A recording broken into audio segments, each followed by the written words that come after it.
Welcome to the MS&Me Radio Network, a division of the Multiple Sclerosis Global Support Network. The following program broadcast is an original creation by the broadcast entity. Discussion within the following broadcast should be used for informational purposes only and is not a substitute for professional medical advice or consultation. Before considering application of any broadcast content in the following program, please consult your healthcare provider. If you feel you are having a medical emergency, please contact your local health services for immediate assistance. MS&Me Media and the Multiple Sclerosis Global Support Network do not guarantee or warrant the accuracy of information in the broadcast to follow. The Multiple Sclerosis Global Support Network provisions broadcast services to program hosts. Information discussed in the broadcast does not necessarily reflect the views, opinions, or goals of the network and are solely those of the show broadcast host.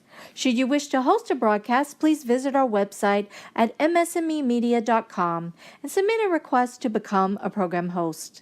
We thank you for listening to the MS&Me Radio Network. Enjoy the show. Hello, and welcome to another episode of MS Gamers Hut, and I'm your host, Ted Michael. Okay, I'd really like to know how much fun you had trying out some of those first-person shooters I reviewed for you last week.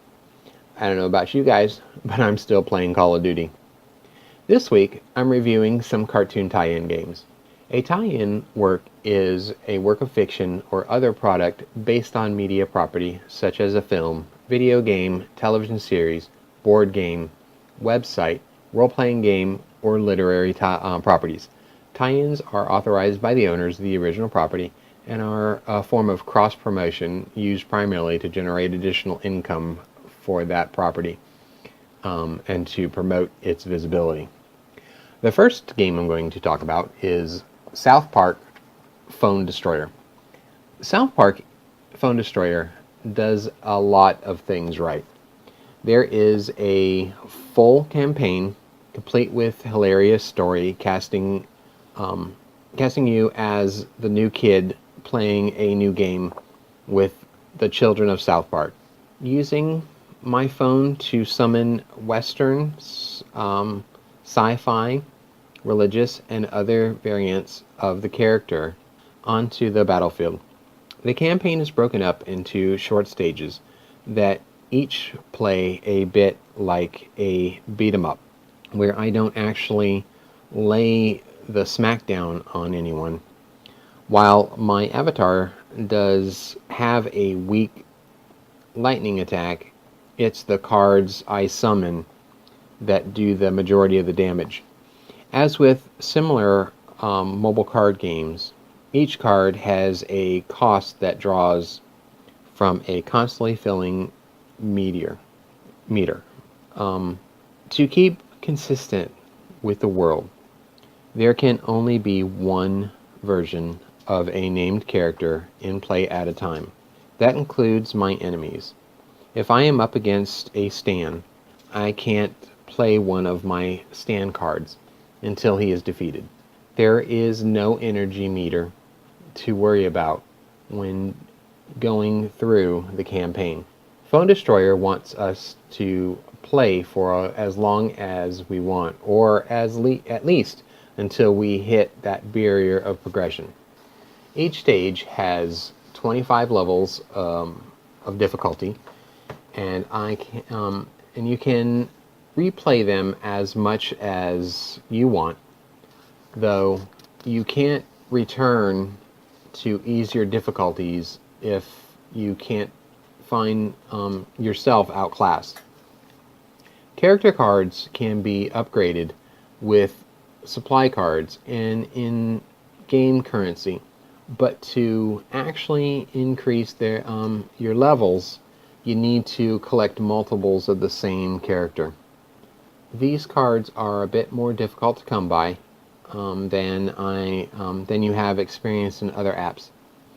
When you win a stage or win in PvP mode, you get to open 3 out of 8 lockers as your reward. Each locker contains a card, usually one that gets you more coins or supplies. There are changes, there are chances for a character card here, but it's rare, and there is no guarantee you'll pick the right locker. In the campaign, it looks as though every card in your collection can be put into play. In PvP, you have a deck of 12 chosen cards. Like the campaign, you cannot play two of the same characters at once, but your opponent and you can play the same cards without worry. Decks at least at the point of the game I'm at appears to have a limit of two themes. So I can't have Western, sci-fi, and religious cards in the same deck. PvP may be the weaker aspect of the package, as it exposes a real lack of strategy. Beyond just putting a card into play, you don't have much control over the battlefield. Cards have attributes that can be beneficial, such as Storyteller Jimmy, who lowers the attack of anyone in his immediate vicinity, or Outlaw Tweet, starting each game by lobbing a stick of dynamite at the enemy. However, those traits don't really help you when you're completely outclassed by by opponent's decks. It's easy to get railroaded into PvP. I have seen some claims of Phone Destroyer being horribly hacked, though I obviously can't neither confirm nor deny that. What I can say is some cards are extremely overpowered. Dog Poo, for instance, even as a level 1 card, is incredibly strong and takes an immense amount of hits to take out. I don't have him in my deck, and every strategy I've tried against him doesn't really work. Part of that is some characters' attacks are difficult to account for. Take pigeons or rats. They mob an enemy in great numbers, like a skeleton army in Clash Royales. But they don't stop or slow down any characters and are easily wiped out by a wide array of different attacks. In the first few days, Phone Destroyer has been a bit of a rough play.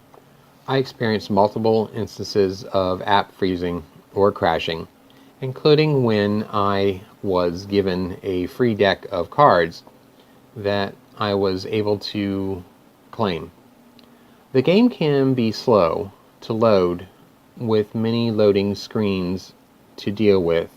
It's also not exactly what I'd call well organized, causing me to sit through several loading screens if I can't remember exactly where it is I'm looking for. Right now, the biggest issue going forward, at least within paying any money, is potentially hitting a point where I'm no longer able to compete in the campaign or PvP because I just don't have strong enough cards. I hope that's not the case, because besides the lack of strategy in PvP, Phone Destroyer is pretty damn fun app. The next game I'm going to talk about is Family Guy, another friggin' mobile game. The game is a matching style game. It's very similar to Candy Crush in that you have to match 3 or more of the same items together on a board in order to win points. Even though the structure of the game isn't uncommon, I feel as though Jam City, the developer behind another friggin' mobile game, really did a good job by creating a unique storyline to go along with it. When you start the game, you are met with Family Guy's patriarch, Peter. He has decided to start a drinking truck, like a food truck but with alcohol, and serve people through a mobile bar. When you start a level, you are given 3 customers, and you have to fill their drink order. The drink order is filled by matching the correct bottle on the board. In addition to this, you will find that certain characters have special boards. Quagmire's board, for example, has condoms that you uncover when you match up bottles of drinks. And Meg's board has makeup that is uncovered. A lot of that is because Family Guy, another friggin' mobile game, lacks imagination. Its storyline focuses on Peter Griffin selling alcohol to people while he drives around the local area. There was some fun to be had with Futurama's tale, but you're almost certainly going to be skipping the storyline here. Who plays a match 3 game for the storyline, though? As long as it's fun to play, right? And it kind of is fun if you're a big match 3 fan, even though you've played all the games types before. Desperate to have an edgy take on things, there's matching games rather than gyms here. Some levels have you trying to collect many of the same type in order to serve drinks to other characters from the show. To be even more adult, another game mode has you collecting condoms for a Quagmire, so he doesn't have any more children. This is akin to match 3 levels that have you changing the color of tiles underneath the gems. So it's a mode you'll have played many times before. Elsewhere is the borderline offensive premise of Meg uncovering makeup so she'll look attractive. Offensiveness aside, it's a formulaic pattern. You're just clearing certain areas of the screen again. There are boss battles too, where to find Peter's archenemy, the giant chicken. They're simply enough to figure out. You make matches, turning tiles blue, inflicting some damage. It's all fine, but nothing overly special. In that way, Family Guy, another friggin' mobile game, lives perfectly up to its name. It's mostly as if it's deliberately aimed for mediocrity to make some kind of point about this genre. There are also issues with difficulty spikes. Early on, each level is pretty easy to complete. Soon, though, you'll realize that power-ups play an important role. Of course, those power-ups cost coins, and coins are hard to come by.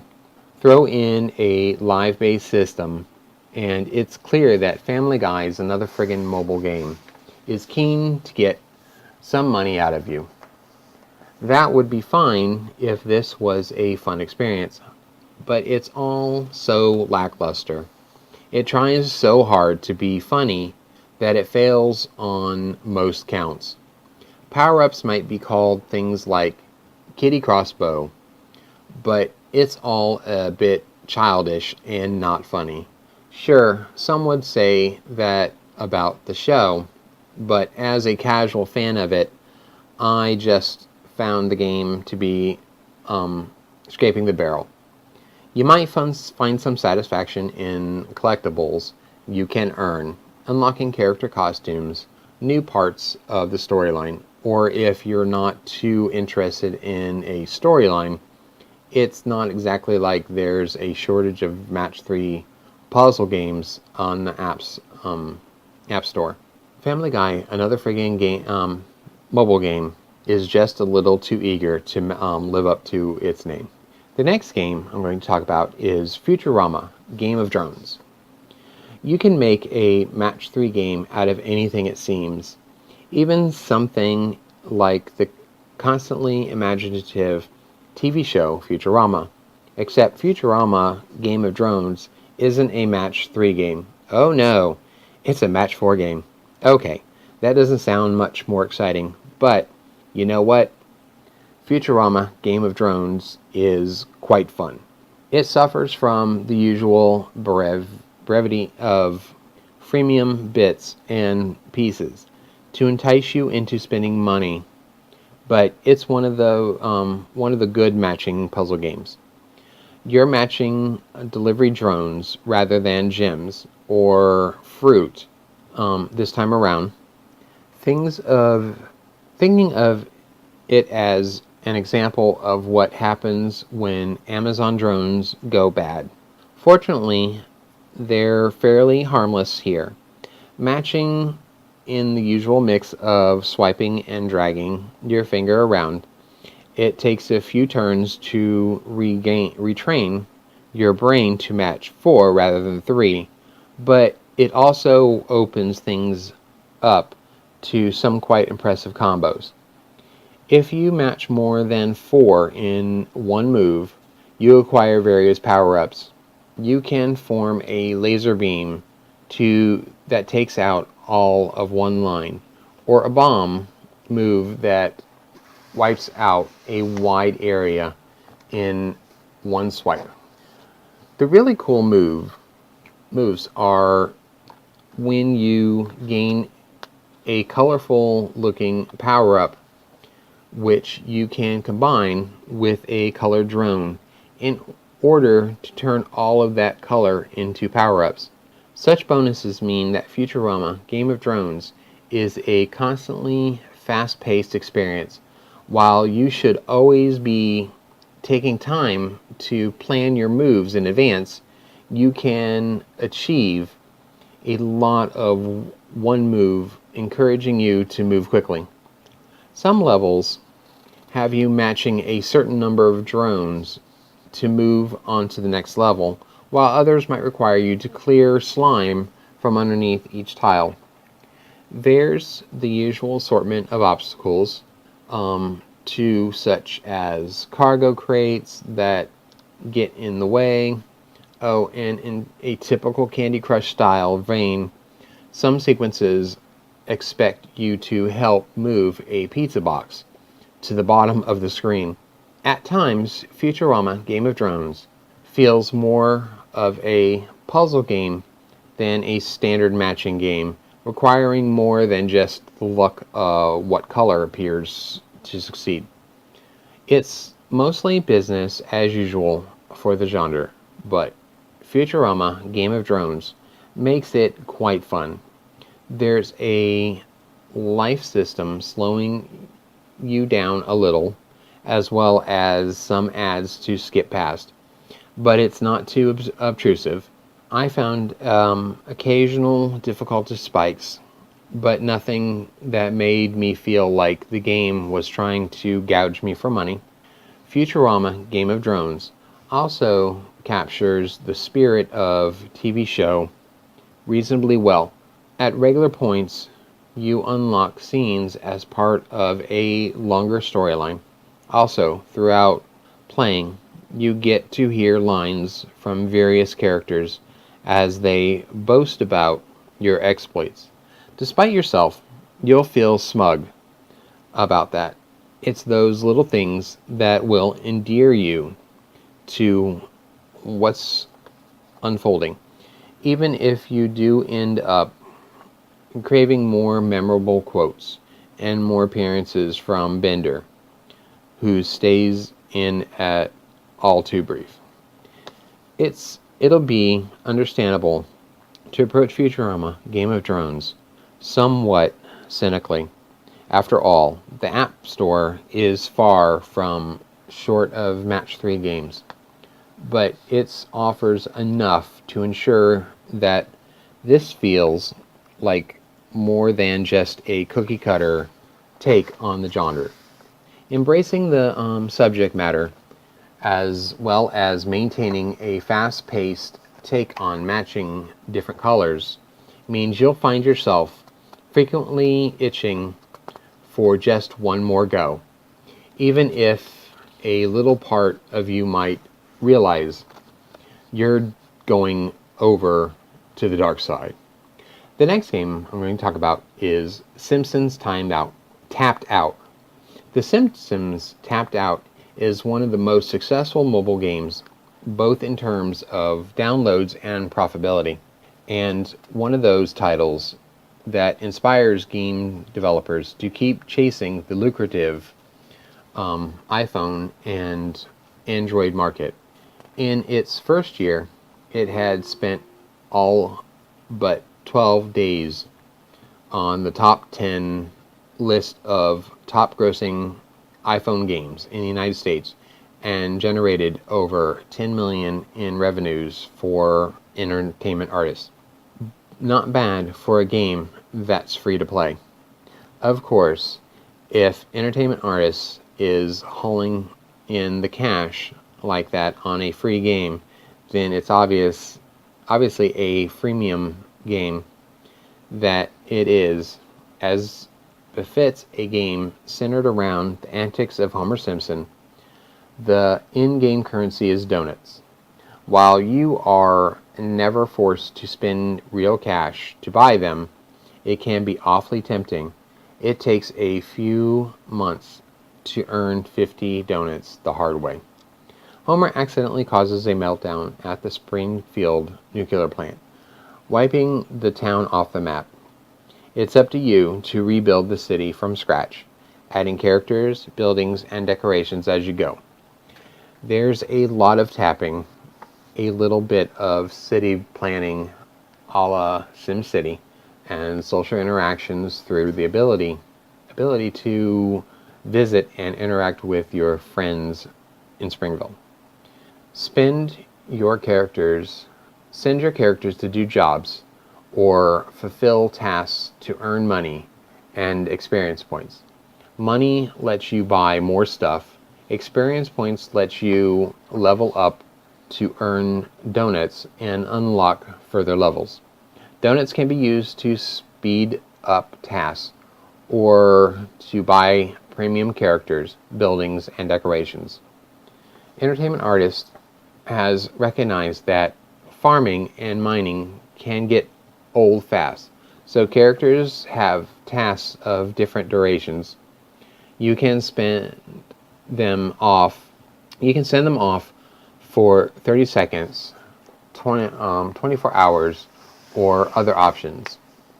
That makes it convenient to schedule the tapping around your day, and also send everyone off to do stuff while you sleep.